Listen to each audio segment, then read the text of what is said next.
Greetings, my name is Luke Swanger. Today I'm going to be doing the Week 5 Stockholder Debrief presentation for Sesame Simulation. We had 8 rounds. We're going to be doing an overlook of some of our strategies, highlights, results, and just a broad overview of what these rounds consisted of. Our initial strategy, our intended strategy, that's the first thing we're going to look at. So our initial strategy was to be as aggressive in the market as possible while being very adaptive to the market outlook each round. So each round we wanted to read the market growth outlook for both the painkiller and antioxidant market as best as possible, adapt and change as needed for each market growth outlook of each round. Initially, we were more concerned with high cumulative earnings so that we could take a large chunk of the market rather than being too focused on our profit margin. Our operating profit margin and net profit was seen as important, but we were more concerned with being aggressive in the market early on to create a strong name for ourselves and generate high sales early on. I'm going to go ahead and address this point a little bit more so that it's very clear. So what we wanted to do was we wanted to drive our cumulative earnings up right out of the gate, take a large market chunk, put a name out there for ourselves, and then focus on our profit margins more in the later rounds. So profit is extremely important, and we absolutely realize that. But coming out of the gate, we didn't realize exactly, and we didn't have the tools to know exactly where we're going to need to cut costs because it was the first couple of rounds. So we had to adapt to those, cut down costs, and drive up profit margins as seen in the later rounds. We wanted to come out of the gate strong. Our initial strategy was focused first on the USA, second on France, and third on Finland, as we believed our focus was best prioritized in this manner due to our initial analysis. So based off our initial analysis, we believe that our greatest growth was going to come in the USA, second in France, and then third in Finland. So this is the strategy that we were able to keep, and it allowed our company to be very successful. Strategy is about making choices. What products, services, and markets will be a part of the future and what we should not do. These types of decisions are critical to ensuring that limited resources are being deployed to the most promising opportunities that will provide the greatest return. So that was a quote from Albu Consulting. I believe it's important because it shows the greatness of strategy and why we must prioritize it. Next, we're going to be looking at the emergent strategy. So as the rounds went on, we continued to fine-tune our initial strategy into a better, more precise emergent strategy.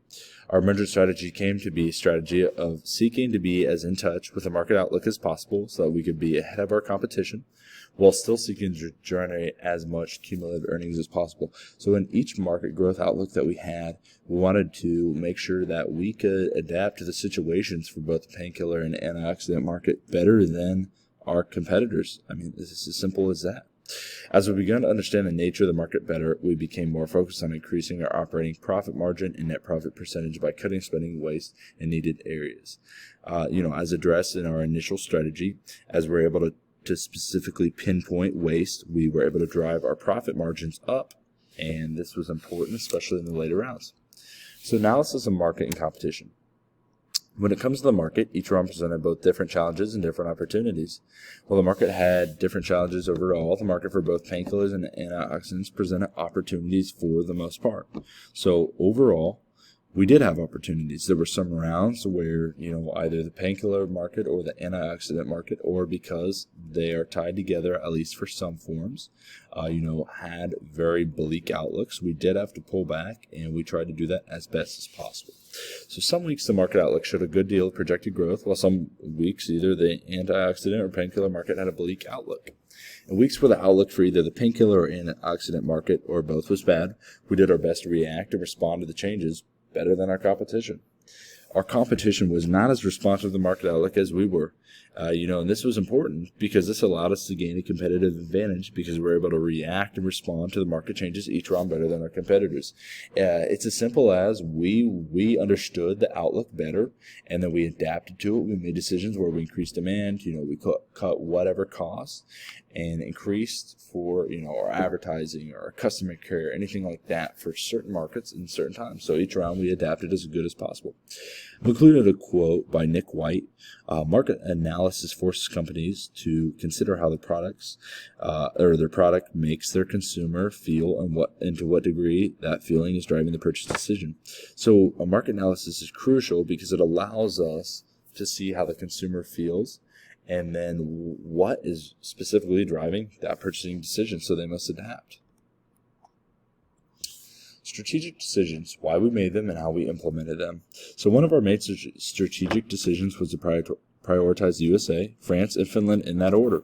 We made this strategic decision because we believe that this would produce the greatest results from our market outlook and projected growth. From our research, these markets presented the best opportunities in this order. We implemented this strategic decision by setting the USA, France, and Finland in that order as a market prioritization for antioxidants and painkillers. The second main strategic decision that we made was to cut down costs in middle to later rounds and begin to learn from what amount of money we needed for things like quality control. We made this decision because we realized that we could be more profitable if we could trim down expenses in areas where money was being wasted. We implemented this decision by doing the necessary research for what combinations of investments were best and then adjusting costs as necessary. We made this strategic decision to be aggressive in good markets and then pull back in weaker markets, but still fortifying our market position. I want to touch on this just a touch more. So in those weaker markets, we still wanted to pull back as much as possible, but not too much where we gave up our market growth or market shares, or our global market shares percentage, which would allow another competitor to really step in. And for those weeks that a week later that we might have growth in that said market, that they could take more of the market shares. We made this decision because we believe that this would create the best cumulative earnings. We implemented this by aggressively adjusting our demand for times as strong projected growth, and then fortifying our demand and cutting growth as needed in tough times. So what were the changes that we would make if we had a few more years of decision making? So looking at this to me was a very important area because it allowed me to address, if we had another couple rounds, we've had 8 rounds, if we had another few more rounds, what would we do differently to be more successful in these continuous rounds? So if we had a few more years of decision making, I would seek to be more aggressive in the painkiller or antioxidant market if projected growth is good. I think that we'd be able to utilize these few extra years to continue to generate greater cumulative earnings per year. If we had a few more years of decision making, I believe that we'd be able to continue to increase both our net profit and our operating profit margin, because each year we have been able to continue to learn what costs must be cut in specific areas. So as the rounds went on, the years went on, we were able to figure out what areas specifically needed to make cuts so that our profit would be driven up, and what areas we needed to invest more in. So I believe if we had a few more rounds, you would see an increase in both the profit margin and the operating profit margin and the net profit, along with the cumulative earnings, as said before. Highlights. So some of our highlights are: we had the highest cumulative earnings in rounds 1 through 4. In rounds 5 through 8, cumulative earnings close to the top, coming second in these rounds. So early on we had extremely strong growth, and in the later periods we had strong growth as well. Was not the top, it was coming in right around the second.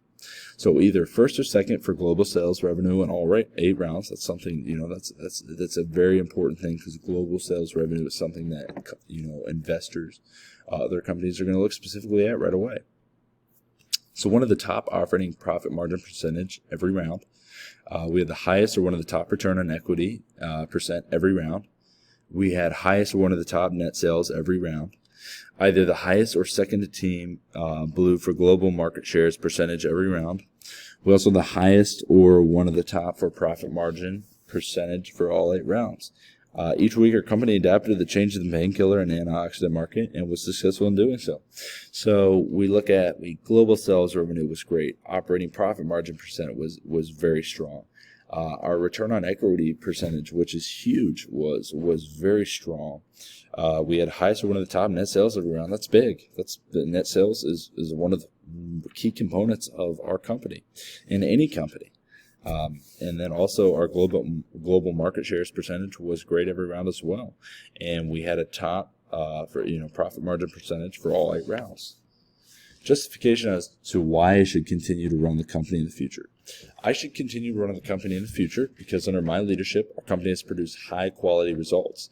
Our cumulative earnings were incredibly strong, along with good profit and operating profit margin percent every round.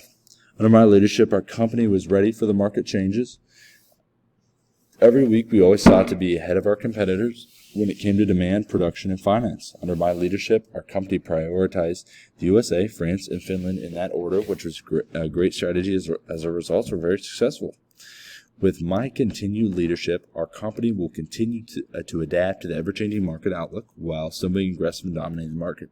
So as the results, I want to touch on this just a little bit longer. As the results showed with the extra rounds, and if I continue to run the company, we're going to produce results that are huge. We're going to great cumulative earnings every week.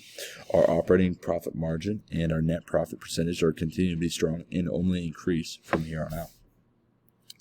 Lastly, I have a scripture tied into this, and I believe that this is incredibly important because as leaders and as Christians, we always should honor God in the leadership that we do.